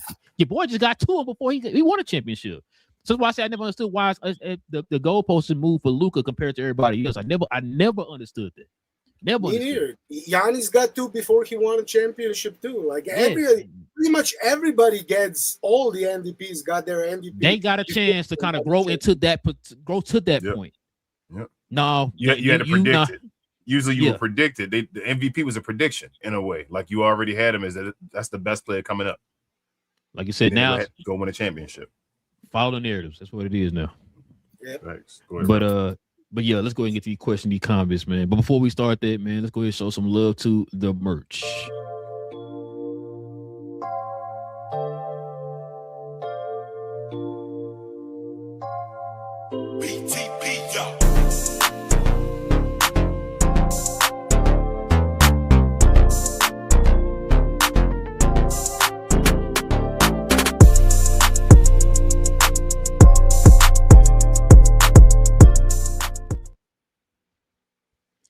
Yes, sir, ladies and gentlemen. Listen, if you're interested in the merch of the channel, like the one I have on here, the NBA Inside Stuff themed cap and crown shirt, simply scroll on down to the description box below. Click on that link. Members, you already know you get that permanent discount for being a member of the channel. Just our way of showing thanks to y'all for showing love to the channel in that special way. So go ahead and scroll on down to the description box and check out the site. All right, fellas, let's go ahead and get to these questions, these comments, man. We can call it afternoon.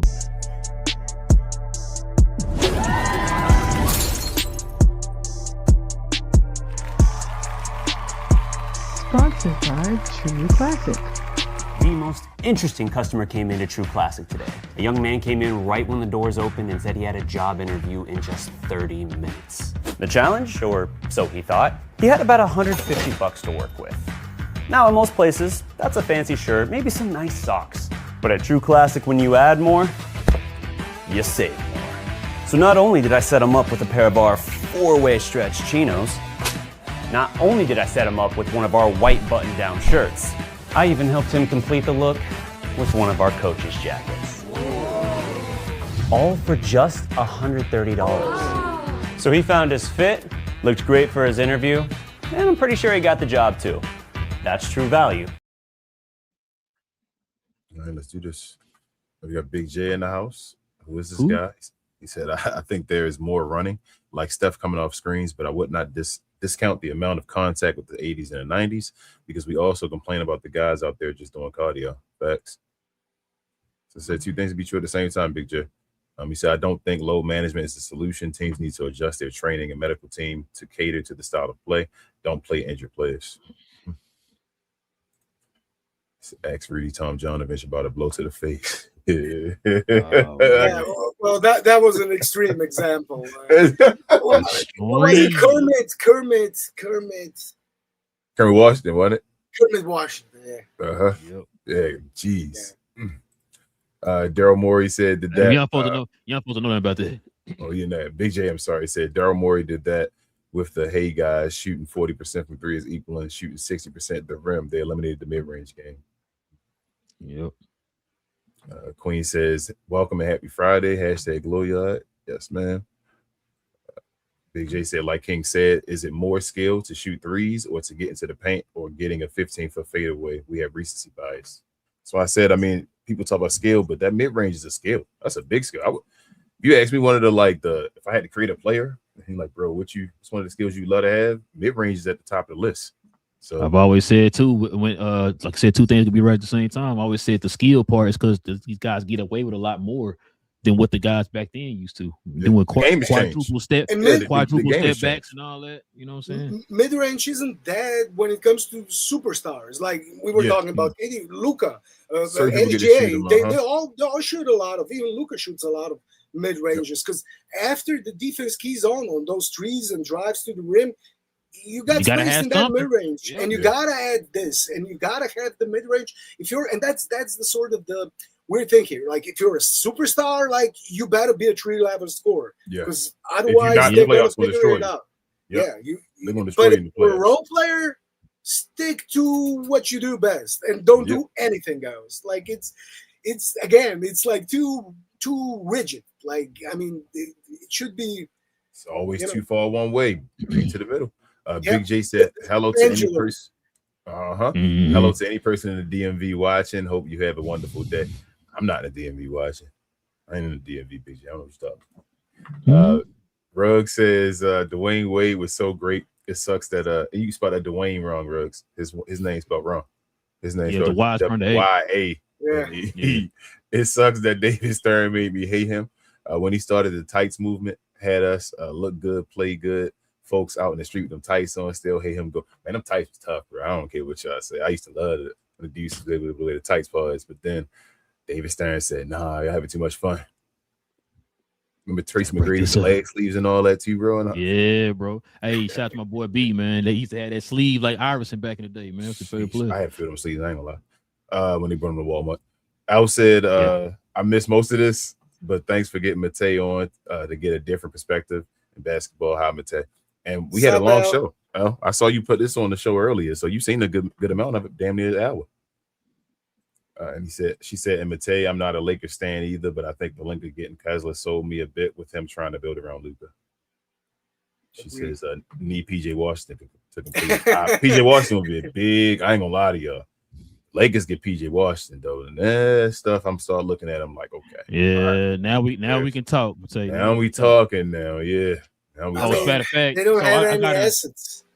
I know they don't have any assets. That's what I'm like. Second rounders now. But they saying the Mavericks and the Lakers are talking something serious, and I'm like, how are they talking something serious? I wouldn't think they have anything. I really wonder what's PJ's value around the league right now. Like, because everybody knows he doesn't fit with Cooper Flag. Like, there's a lot of fit issues here. They basically occupy the same position, want to do the same. Yeah, only Cooper's better. It has more potential. Yes, better, and they're building around him. So and again, they drafted Morez. So again, the same position. They got a bunch of guys actually now when it comes to forwards. So they do need to. Looks like age-wise and everything, they do need to trade him. But would they trade him to the Lakers and? What would they trade him for? Like, I do think Ujiri has now, he can do any deal he wants if he thinks it's good enough for the Mavs. Like, it's not Nico's situation after the Luka trade when, he couldn't do a move with Lakers anymore. I think Ujiri can, but will they? And could the Lakers actually match other offers? That's not the issue. So I'm saying the Lakers, I got an alert. They still eyeing Kuminga. The Lakers? Mm-hmm. I think they're gonna try to get both. I think, bro, if Rob Pelinka trying to do something crazy this shit. Like it's like he's trying to. It looks like he's trying to do something. Now I don't know if he's gonna get this stuff done, but he's trying to do something. They saying that the PJ talk is for real, and it's been happening like serious conversation. They really, and I don't hear any other teams reaching out about this like seriously. So they trying to get PJ to LA. And if that happens and you get a Kuminga, like stuff is different now. Like I know Walker Kessler you stand in the backup center for a major, but the rest of your wings and all. We might have a conversation, bro. I ain't gonna lie to you. The Lakers start to become like Walker Kessler just got to stay healthy then at that point, and the rest of the team becomes whoa. Big J said, I think offensively the Lakers did well, but beyond Kessler, they didn't address the defense until Thibault and Zaire. The fact that they keep talking about Grimes as a point of attack is concerning. I mean, Grimes can do what he do. Y'all gonna stop treating. I don't think he's a bad defender. I think he's good. And I think Sexton is a bit he's a bit underrated as a defender. He definitely give effort. He's effort. That's what I'm saying. He's a big effort guy. He's just smaller. He's small. Like he's gonna have some issues, but I think he plays hard on defense. And I think if you have a team of guys playing hard on defense, that matters. Like if everybody plays hard on defense, so that's where Luka's gonna have his influence felt as well. He's gonna have to set a tone, like just like everybody else are gonna have to play the same way. And if everybody plays hard, we're going back to the 21-22 Mavs season. Like no elite defenders, but they made it work because everybody played hard. Even Luka tried on defense. Like that's what Kid actually did good on that team. Mm-hmm. Like he actually made him play defense and made everybody care about defense, and he showed. Effort. That's what I'm saying. Nobody really posting up no more. So you got a guard that shows effort. Shout out to Kyrie. Kyrie in the 2024 season and all when we went. Kyrie was a good defender in the playoffs and all that because nobody's posting nobody up. When you got guys behind you, effort and stand in front of people. That's most of the game. Big J said Austin and Kessler were both overpaid. I agree. But sometimes you got to overpay. He says Gafford is not the comparison that both are healthy. Is Kessler better than Lively? That's what I got around to. Big J. Yes. Yeah, we got to. And he says Lively only played 7 games last year, and that's still 2 more than Kessler. Jeez. Yeah, but again, with Kessler, they intentionally set him. Like Lively had to have Rugg said if I was the Lakers, I would have Max Ayton and Bronny, trade Reeves, and anything of value for my best college buddies and previous MVP James Harden. Reverse Nico that ass. Big J said I am not on Project 2028 foolishness. That's y'all man, fans be wild over there. Project 2028. Big J said I think the Spurs are the number 1 seed. I agree. He said OKC will probably drop to 4th. I wouldn't be surprised if Utah takes the lead. True. 4th. I don't know about OKC 4th. But I don't know about 4th.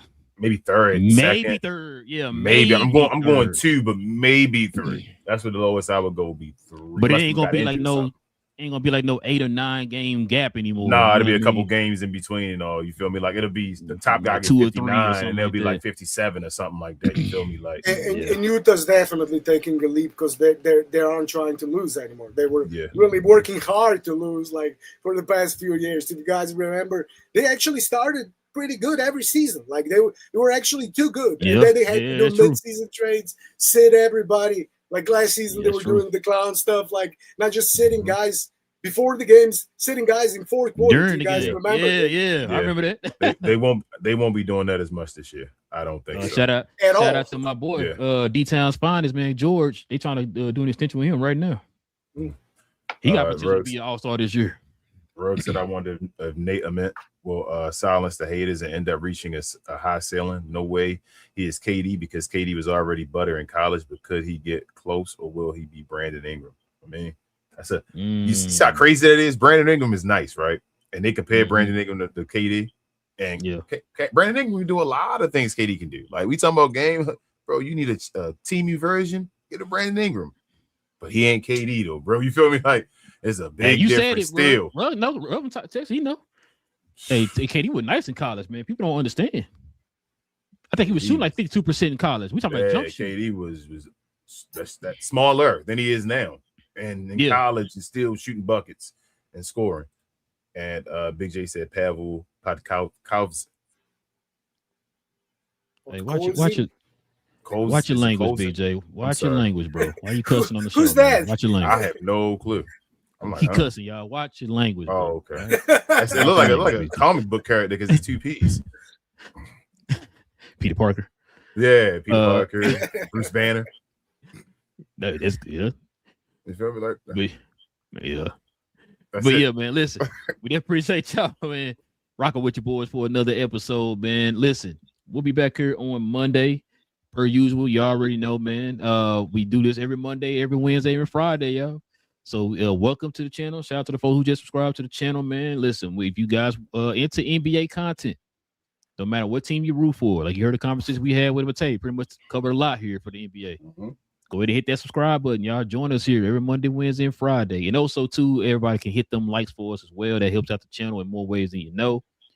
And yeah, also, just like the folks you saw on the screen, if you want to become a member of the channel, hit that join button right there next to the subscribe button. Consider becoming a member of the channel. Like I said, there's different perks also that come with being a member of the channel. That's if you so choose to do so, y'all. Hit that join button. Also, too, follow the guy who was in the comment section cussing, Big J, B.A. Cuz, and myself on Cuz We Geeks. We'll talk about all things in the geek culture involving movies and television. We're going to talk about X-Men 97, episode 8 tomorrow. And then some other new X-Men casting news came out. So we're starting to get more X-Men casting news for the live action MCU X-Men. So we're going to talk about that too as well. It was something else. I think that's pretty much it so far, but it's gonna be some other news too. But that's the main two: the X-Men 97 episode 8 conversation and the X-Men MCU X-Men live action movie casting. They casted Cyclops and I believe another person, I think Beast, was cast here over the weekend. So we're gonna talk about that too as well. So join us over there if you're into Marvel, DC, Star Wars, all that type of stuff, man. We talk about all that over there on Cuz We Geeks every Tuesday evening and Saturday morning. Kings or anything else I'm forgetting? Share, more share. And please hype the video as well if you're on a mobile device. Also follow myself, Queen, Travis, BA, and sometimes Devin on We Talk Combat. So we talk all things combat sports and sports entertainment. Like to call us the best, brightest, and the blackest combat review show there is on YouTube or anywhere else. We do watch alongs throughout the week. Tonight is SmackDown.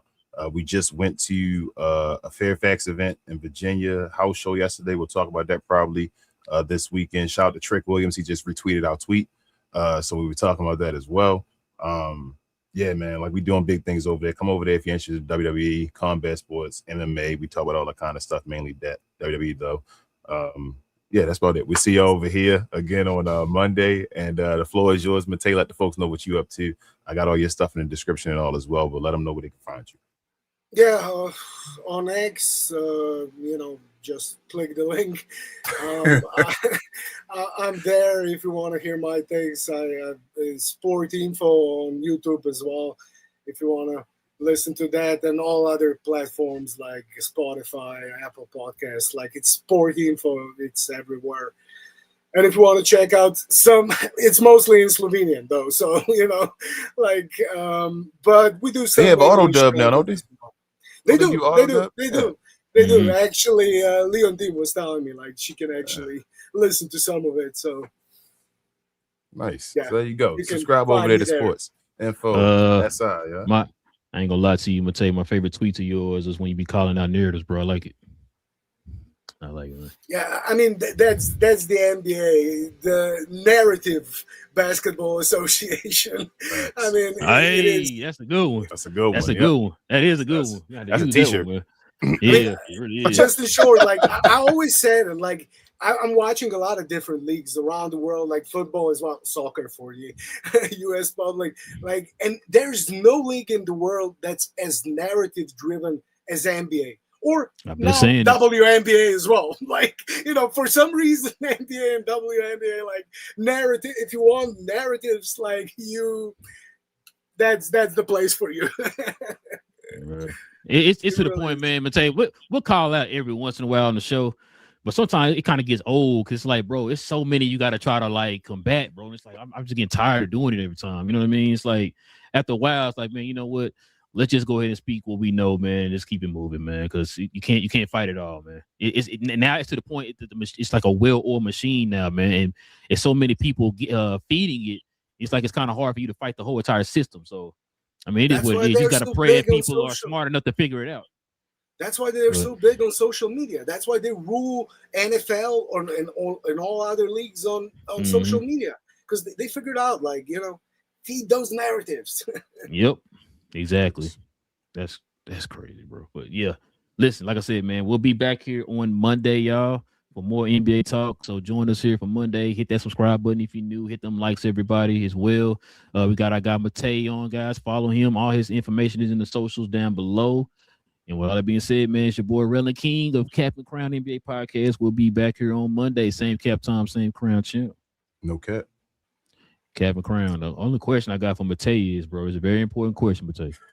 When are the Lakers going to sign the White House?